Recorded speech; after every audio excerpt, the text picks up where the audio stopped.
కడప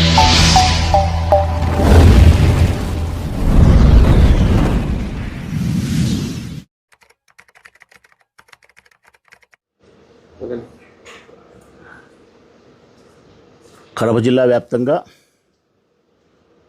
వైఎస్ఆర్ కాంగ్రెస్ పార్టీకి సంబంధించిన కార్యకర్తలకు, నాయకులకు,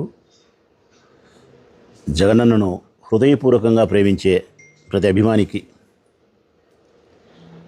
నా కుటుంబాన్ని, నా కుటుంబ శ్రేయస్సును అభిలషించే బంధువులకు, మిత్రులకు, ముఖ్యంగా ప్రొద్దుటూరు నియోజకవర్గంలోని వైఎస్ఆర్ కాంగ్రెస్ పార్టీ కార్యకర్తలకు, రాజశేఖర రెడ్డి కుటుంబ సభ్యులకు, నా బంధువులకు, ఆత్మీయులకు పేరు పేరున మనిషికి ఆహ్వానాన్ని పలుకుతా ఉన్నా.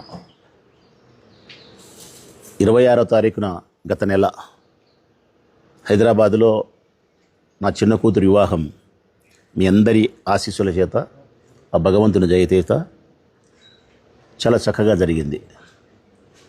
ఆ వివాహానికి వచ్చినటువంటి బంధువులకు, స్నేహితులకు, పార్టీ కార్యకర్తలకు, నాయకులకు నా ధన్యవాదాలు తెలియజేస్తూ,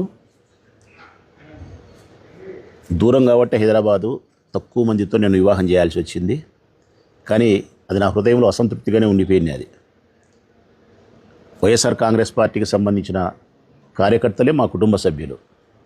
వారు లేకుండా నా కూతురు వివాహం జరగడం అనేది నా మనసులో కొరత కాబట్టి తిరిగి మళ్ళా ఈ నెల 5వ తారీఖున మన ప్రొద్దుటూరులోనే వైవిఆర్ కళ్యాణ మండపం ఎదురుగా, అంటే ఎర్రగుంట్ల బైపాస్ రోడ్డు, రైల్వే స్టేషన్కు దగ్గరగా, అక్కడ ఒక ఓపెన్ ప్లేస్లోనే నా కూతురు యొక్క మ్యారేజీ రిసెప్షన్ ఏర్పాటు చేయడం జరిగింది.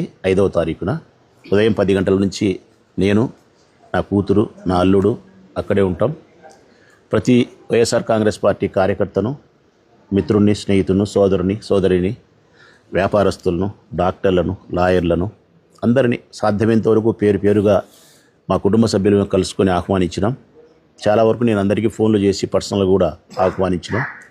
దాదాపు 25,000 మందిని ఆహ్వానించినాం కాబట్టి నేను ఫిజికల్గా వచ్చి చాలామందిని ఆహ్వానించలేకపోయి ఉండొచ్చు. నా బావమర్దులు, మా అన్నగారు, నా భార్య, నేను ఫోన్ ద్వారా.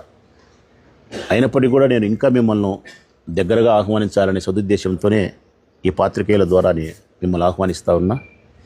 పర్సనల్గా వచ్చి మిమ్మల్ని నేను కలుసుకొని ఆహ్వానించినట్టు భావించి తప్పనిసరిగా మీరు ఈ రిసెప్షన్కు ఇచ్చేసి నా కూతురును, నా అల్లుడును మీరు ఆశీర్వదించాలని, మీ ఆశీస్సులు ఆ నూతన దంపతులకు ఉండాలని చెప్పి తప్పనిసరిగా భోజనం చేసి పోవాలని చెప్పి నేను మనస్ఫూర్తిగా మిమ్మల్ని అందరినీ ఆహ్వానిస్తాను. పేరు పేరున ప్రతి వ్యాపారస్తుని, ప్రతి ఉద్యోగిని, ప్రతి మిత్రుని, ముఖ్యంగా వైఎస్ఆర్ కాంగ్రెస్ పార్టీ కార్యకర్తలను తప్పకుండా నా ఈ ఆహ్వానాన్ని పర్సనల్గా నేను వచ్చి మిమ్మల్ని ఆహ్వానించినట్టు భావించి నా బిడ్డను ఆశీర్వదించాలని చెప్పి వినయపూర్వకంగా మిమ్మల్ని విజ్ఞప్తి చేస్తూ ఆహ్వానిస్తూ ఉన్నా.